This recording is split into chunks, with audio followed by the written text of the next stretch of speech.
بسم اللہ الرحمن الرحیم۔ ناظرین السلام علیکم، میں ہوں آپ کا میزبان ذیشان علی۔ فرزند پیمبر کا مدینے سے سفر ہے، سادات کی بستی کے اجڑنے کی خبر ہے۔ درپیش ہے وہ غم کہ جہاں زیر و زبر ہے، گل چاک گریباں ہے، صبا خاک بسر ہے، گلرو صفت غنچہ قمر بستہ کھڑے ہیں، سب ایک جگہ صورت گلدستہ کھڑے ہیں۔ آراستہ ہیں بحر سفر سرو قبا پوش، امام سرو پر ہیں ابائیں بسر دوش، یاران وطن ہوتے ہیں آپس میں ہم آغوش، حیراں کوئی تصویر کی صورت کوئی خاموش، منہ ملتا ہے رو کر کوئی سرور کے قدم پر، گر پڑتا ہے کوئی علی اکبر کے قدم پر۔ 28 رجب 60 ہجری وہ تاریخ ہے جس تاریخ کو آل محمد کا گھرانہ انبیاء کی محنت کو بچانے کے لیے مکے کی طرف روانہ ہو گیا۔ امام حسین علیہ السلام مدینے سے سفر کی تیاری کر رہے تھے تو مدینے کے در و دیوار آنسو بہا رہے تھے۔ بنی ہاشم کے گھروں میں ماتم برپا تھا، قبر رسول لرز رہی تھی، مزار فاطمہ مضطرب تھی۔ آج مدینہ اجڑ رہا تھا۔ دلبند مرتضیٰ لخت دل زہرا مدینے سے رخصت ہو رہا ہے۔ صرف حسین ہی نہیں بلکہ زہرا کی بیٹیاں، ابو طالب کا گھرانہ امام حسین کے ہمراہ سفر پہ آمادہ ہے۔ جن کے گھروں میں ملائکہ کا نزول ہوتا تھا، جہاں فرشتے جنت سے لباس لے کر آتے تھے، آج وہ گھرانہ ویران ہو رہا تھا۔ مدینے کے در و دیوار پر اداسی چھائی تھی۔ آج مدینے میں وفات پیغمبر اکرم کا غم تازہ ہو گیا تھا۔ یزید کی طرف سے ولید نے بیعت کا مطالبہ کیا تو فرزند رسول ولید کے دربار میں جماعت بنی ہاشم کے ساتھ گئے۔ بنی ہاشم کے جوانوں کو باہر یہ کہہ کر روک دیا گیا کہ جب میری آواز بلند ہو تو تم سب اندر آ جانا۔ بیعت کے مطالبے پر صاف انکار کر دیا، واپس گھر آئے اور بنی امیہ کے ارادے سے سب کو آگاہ کیا۔ اس کے بعد آپ نے مدینے سے جانے کا ارادہ کر لیا۔ جب رات کی تاریکی چھا گئی تو امام حسین علیہ السلام قبر رسول پر آئے، غمگین چہرے کے ساتھ قبر رسول کے پاس کھڑے ہو گئے۔ چہرہ آنسوؤں سے تر تھا، گلوگیر لہجے میں کہا، السلام علیک یا رسول اللہ، میں آپ کا نور نظر حسین ہوں، نانا گواہ رہیے گا، آپ کی امت نے میری کوئی قدر نہیں کی۔ آپ کی امت کی اصلاح کے لیے آپ کی قبر چھوڑ رہا ہوں، نانا آپ کے دین کو بچانے کے لیے میں اپنے بھرے گھر کی قربانی دے دوں گا تاکہ آپ کا دین بچ جائے۔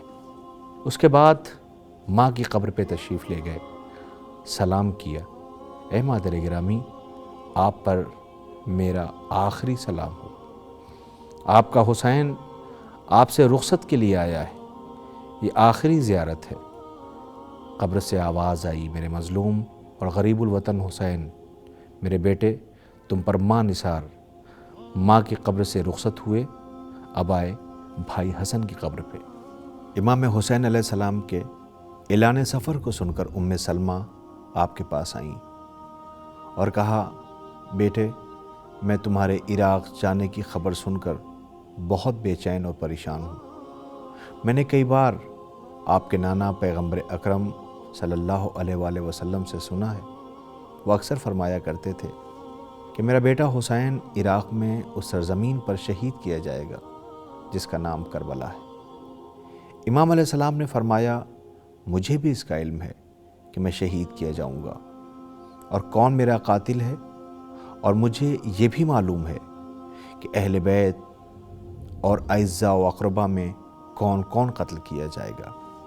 جان سے زیادہ اسلام کی حفاظت امام حسین کے سامنے تھی، کیونکہ جو ظالم حکومتیں برسر اقتدار آ چکی تھیں وہ آل پیغمبر کے دشمن تھیں، خون کی پیاسی تھیں، اور دین پیغمبر کی بھی دشمنی اس وجہ سے تھی کہ وہ دین کے رہبر اور اسلام کے ہادی اور شریعت کو لوگوں تک پہنچانے والے تھے، اور دشمن دین چاہتے تھے کہ کسی طرح امام علیہ السلام کی یعنی امامت کی شمع کو بجھا دیا جائے۔ اس لیے وہ آپ کے قتل کے در پہ تھے۔ اس لیے امام علیہ السلام نے 28 رجب 60 ہجری کو اپنے عزیز وطن مدینہ منورہ سے مکے کا سفر اختیار کیا۔ آپ کے ساتھ تمام مخدرات عصمت و طہارت اور چھوٹے چھوٹے بچے تھے۔ کچھ فریضہ جناب ام سلمہ کے سپرد کر دیا اور جمعے کے روز مدینے سے مکہ پہنچ گئے۔ آپ کے پہنچتے ہی والی مکہ سعد بن عاص مکہ سے بھاگ کر مدینے چلا گیا اور وہاں سے یزید کو مکہ کے تمام حالات بتائے اور بتایا کہ لوگوں کا رجحان نواسہ رسول امام حسین کی طرف اس تیزی سے بڑھ رہا ہے جس کا جواب نہیں۔ یزید نے یہ خبر پاتے ہی مکے میں قتل حسین کی سازش پر غور کرنا شروع کر دیا اور حاجیوں کے لباس میں قتل امام حسین کے لیے افراد روانہ کر دیے۔ نواسہ رسول امام حسین علیہ السلام نے کعبے کی حرمت کو بچانے کے لیے عراق کی طرف سفر اختیار کیا اور 2 محرم 61 ہجری کو سرزمین کربلا پر آئے اور فرمایا یہی ہماری منزل ہے۔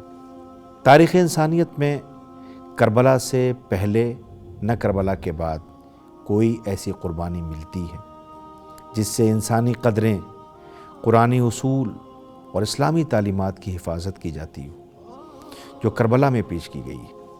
امام حسین علیہ السلام کی عظیم قربانیاں حقیقت میں دونوں اصولوں کی زندگی ہے، لہٰذا سید الشہداء کی عظیم قربانیوں کی یاد انسانی قدروں اور اسلامی اصولوں کی یاد اور اس پر عمل کرنا ہے۔